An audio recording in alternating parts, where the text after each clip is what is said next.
অবহেলায় আর অনাদরে কালের সাক্ষী হয়ে দাঁড়িয়ে থাকা ঝিনাইদহের শতাব্দী প্রাচীন এবং ঐতিহাসিক স্থাপনাগুলো ধ্বংস হয়ে যাচ্ছে। সংরক্ষণের অভাবে জেলার গৌরবোজ্জ্বল হেরিটেজ ভবনগুলো একের পর এক হারিয়ে ফেলছে ওই ইতিহাস আর ঐতিহ্যের গৌরব।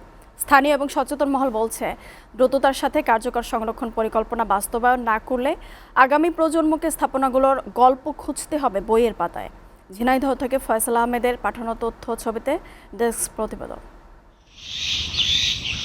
19 শতকে নির্মিত ঝিনাইদহের মহেশপুর উপজেলার খালিশপুরের প্রাচীন নীলকুঠি ভবনটি 2012 সালের 14 জুন প্রত্নতত্ত্ব অধিদপ্তরের গ্যাজেটভুক্ত হয়। চুন সুটকি, ইট আর টালি দিয়ে তৈরি ঔপনিবেশিক এই স্থাপনাটির আজ জীর্ণ দশা। ছাদ চুয়ে পড়ছে পানি, দেয়ালে ধরেছে শেওলা আর ফাটল।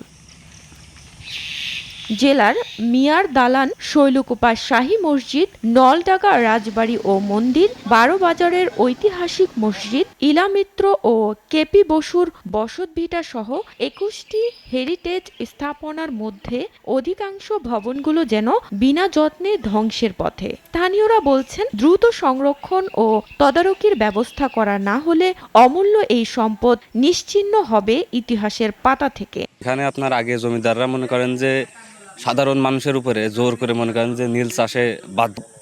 সরকারের এটার একটা ব্যবস্থা নেই। আমরা চাই এই যেভাবে পড়ে রয়েছে এভাবে খুব সমস্যা। মন্দির আছে, মসজিদ আছে, যেগুলো সংরক্ষণের অভাবে দীর্ঘকাল ধরে পড়ে আছে। এগুলো যদি আমরা সংরক্ষণ করে না রাখতে পারি তাহলে ভবিষ্যতে আমাদের ঐতিহ্যকে আমরা ধরে রাখতে পারবো। সংস্কার করলে ভালো হয়, সেগুলো আমার হিসেবে সংস্কার করাই উচিত। আর দেরি নয়, এখনই নিতে হবে জরুরি উদ্যোগ, তবেই রক্ষা করা যাবে ঐতিহ্য স্থাপনাগুলো। সংরক্ষণের অভাবে আজকে পরিচয়গুলি নষ্ট হয়ে যাচ্ছে। তা আমরা বলবো যে ভবনগুলি তালিকাভুক্ত হয়নি সেই ভবনগুলি তালিকাভুক্ত করা হোক, আর তালিকাভুক্ত ভবনগুলি দ্রুতই সংস্কার করে ঠিক আগের জায়গায় নিয়ে আসা হোক। জেলা প্রশাসক বলছে, হেরিটেজ স্থাপনা সংরক্ষণের গুরুত্ব দেওয়া হচ্ছে। আমরা স্থানীয়ভাবে এই হেরিটেজ ভবনগুলো সংরক্ষণ এবং এখানে যেন ইকো ট্যুরিজমের একটা অ্যারেঞ্জ করা যায় সে লক্ষ্যে ইতিমধ্যে কার্যক্রম শুরু হয়েছে। প্রত্নতত্ত্ব অধিদপ্তরের তথ্য মতে ঝিনাইদহে 6টি উপজেলায় তালিকাভুক্ত 21টি হেরিটেজ স্থাপনা রয়েছে। SATV news desk.